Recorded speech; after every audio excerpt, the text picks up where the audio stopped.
Nobili spettatori, siamo qui oggi con Gary Graden e questo è il motivo per cui we will switch the language in English.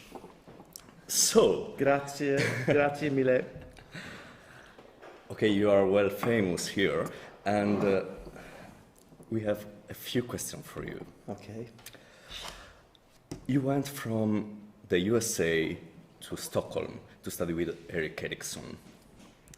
So, who was him and why was he so special to call you from the USA and let your life change?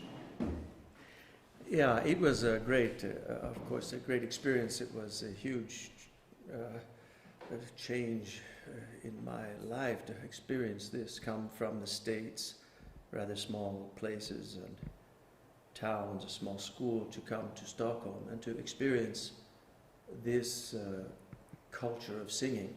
So it was, of course, Erik who was the personification and an important mover, a prime mover of choral music in Sweden, but not the only one. There was a huge culture of singing. And when I went to Sweden, it was because I sort of followed my ear. From the States, I wanted to go to Europe to hear some of the great choirs, and I also wanted to go to Mr. Rilling in Stuttgart. I wanted to hear Hannen Chor, and the first stop was Stockholm. So I knew of Erik only through basically one or two recordings, but when I got there I understood that there was a whole world of choral singing there. And it was not only his chamber choir, there was the radio choir, there was the choir from the academy, his male choir, and then many other choirs. So you could say that it was a cultural shock for me, and a cultural experience, starting with Erikson at the pinnacle, and then to understand that in the church where I worked for many, many years, this beautiful church, St. Jakob, is called St. James. Erikson was even the cantor there for 25 years. But in that choir, I was invited to sing early when I had just gotten there. I was a tenor. So they asked me to come and sing, and I said I couldn't believe that there was such a choir in a church. It was so glorious.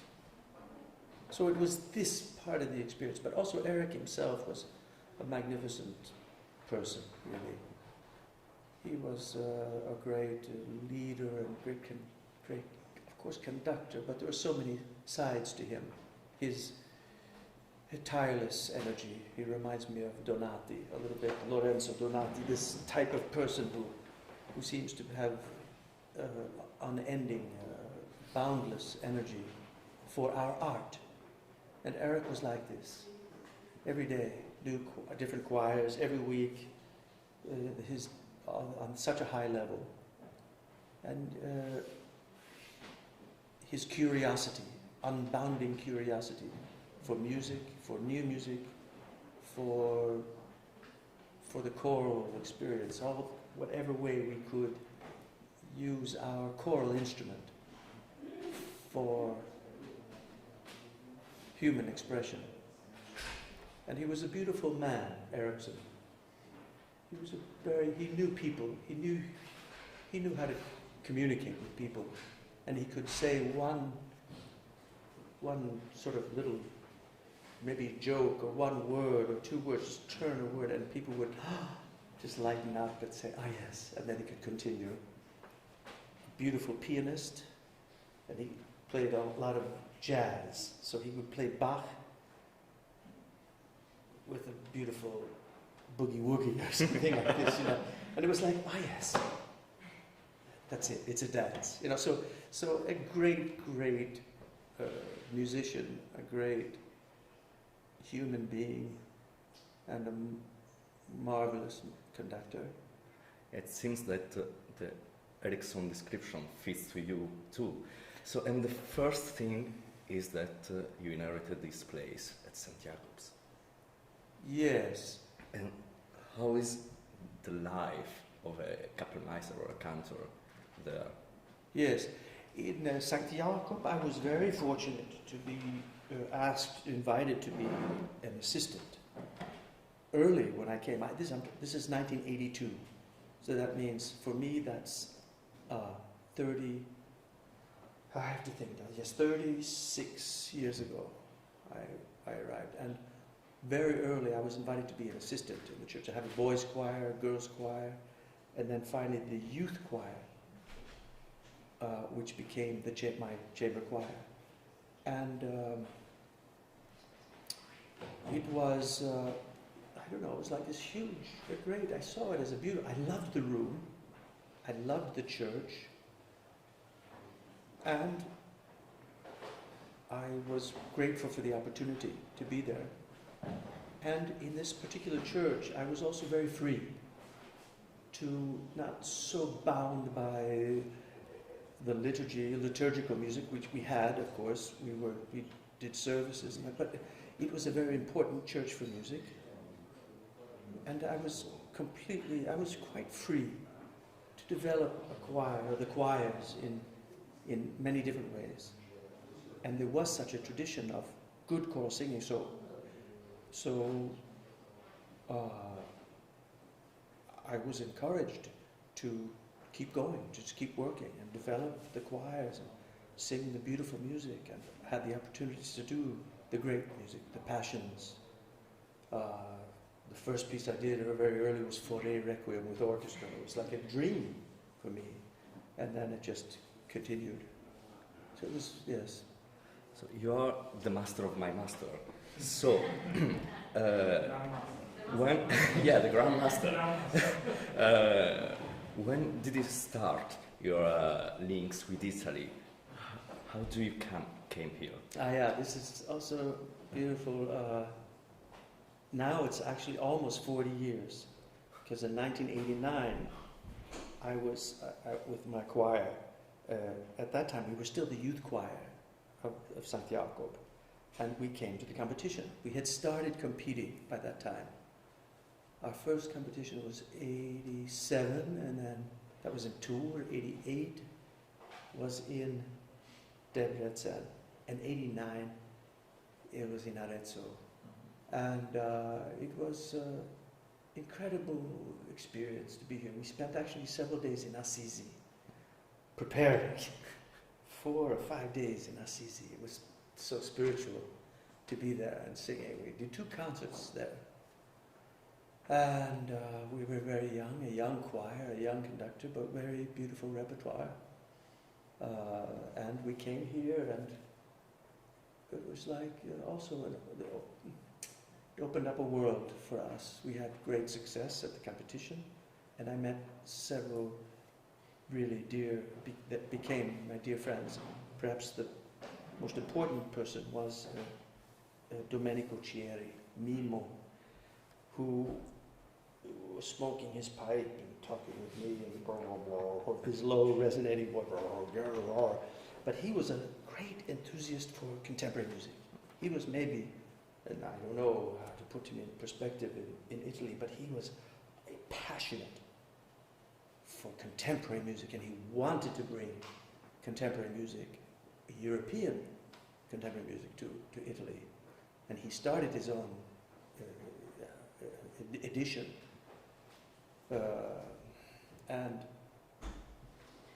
published works that were not published in, or that did collections of different. And we shared this passion. And I think it was potentially, although I don't know exactly, but potentially it was Domenico, at least, who was instrumental in suggesting me for the course, which was then some years later. I did in '92 go to Legnano for the festival there. That was also a very beautiful experience. And we sang with the Hilliard Ensemble. We sang, well, we were at the same festival. We sang Arvo Pärd's what's this great piece? It wasn't Passio, but with string orchestra and the choir. It was a mass. What's the name of this piece? The Syllabic Mass. No, that. And that was broadcast on Italian television. It was recorded quite beautifully by a cultural television station. And it was, apparently, they told me it was broadcast many, many times in Italy at that time. But the important thing was that at that time, in '94, they wanted to start again the school for conductors here, and a new cycle. I don't know, I think there had not been the cycle before. I don't know, Lorenzo can help remind us about this. It was some years earlier that there was this same school, but in '94 we started, and it was a 3-year cycle. And then Lorenzo and several other dear friends were in the group. And we were more or less four professors, 4 teachers. And we met 4 or 5 times a year for 3 years. And that was also very important opportunity to meet very, of course, talented people. Of course, Lorenzo was very important for both of us. And after that, then there was also Feniarco organized courses in different places in Italy, and I was invited to lead these courses. And speaking of Feniarco, in 2015 you are sort of on by, but you were invited to be the conductor of Italian Youth Choir. Yes. What did you bring from this experience? What did I get Yes. myself in this place? I received so much, but musically, it was a beautiful experience. So many good and talented singers and musicians. But also to have the opportunity to be with all of these, the next generation. I mean, if you say that Lorenzo and the others, that's just one generation, but now I had this opportunity to meet yet another group of younger singers and conductors, so talented people. It was like I don't know, not an explosion, but some kind of fireworks, and such a professional level, really, and beautifully organized activities and events. Feniarco was brilliant. We are now in the card moment of the the card. Yes. Here we go. Do you So I remember? pick a card, huh? Yes. Okay. One is Kiss Enrico, another Oh. is the battle.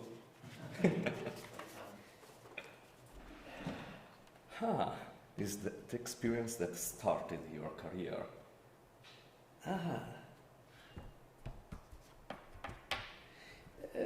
Potentially when I was singing as a boy. I sang in a boys' choir. And I didn't think then that I wanted to become a conductor, but I loved the singing. And sometimes I even enjoyed the conducting. I would move and, yeah. So I think that has to be from my childhood. Yeah. That's fine. And our last question is one I demanded to Maestro Donati yesterday, but I'm interested in your point of view since you are a foreign observer. You told you came in Italy for the first time in '89, so you saw a circle of Italian music and so on. But what kind of future do you see for Italy and Italians, or conductors, composers, and so on? Yes, and what do you think about the situation of contemporary music in Italy? Yeah, I mean, I see a fantastic development for these years, all of these years, that in some way I have been a part of, because there are so many friends that I've worked with, conductors, our choirs have met, visits to Stockholm. My choir's been here with other conductors, and I see a fantastic development. And it starts with the conductors, because through the conductors then they are able to teach their singers and their choirs. And you can hear in different places, you can hear that this is growing. And there's a very, very distinct and very important development. The contemporary music, I think there's also good potential for contemporary music. Possibly somehow you have to be challenged. The challenge is to have the best composers composing for choirs, that they understand the choir as an instrument, that they don't go too far out, that is to say, that not really understand how the choir works, how we singers work, and that the music is too technically challenging, that the choirs can't sing the music. Somehow we have to keep discussing, we have to keep meeting, and this we have to develop always a rapport. That's happening this week now in Arezzo. It's a fantastic thing. One day, a composer composes for the choir, they sing in the evening. It's a dialogue, it is a meeting, and this has to continue. I'm not saying that composers should be composing simple music. Absolutely not. The composers show us the way. They show us, the conductors and the singers, a way we need new challenges and demands.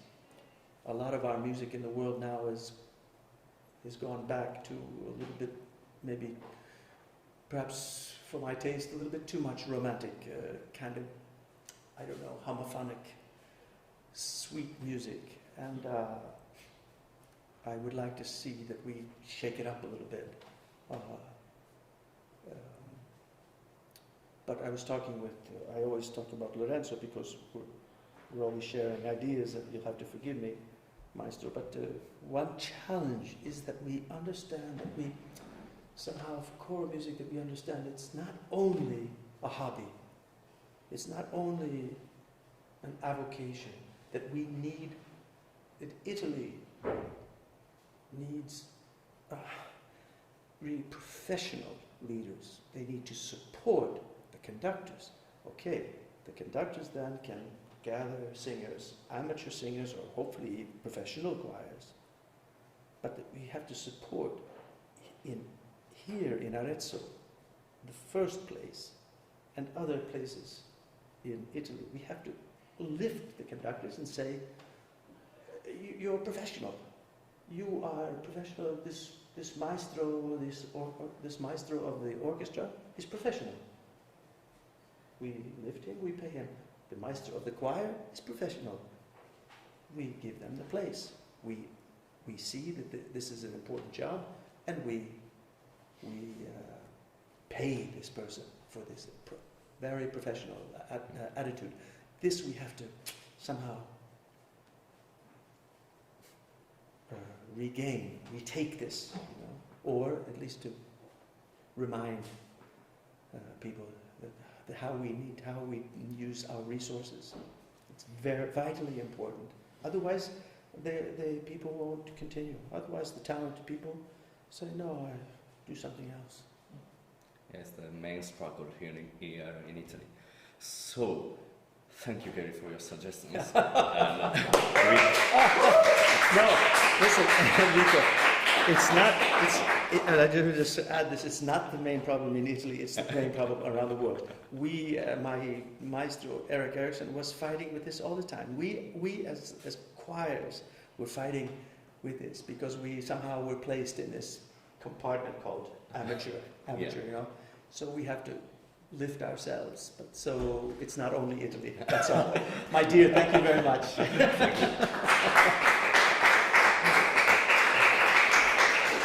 Grazie a tutti voi, l'appuntamento è per domani, sempre alle 14:30, più o meno.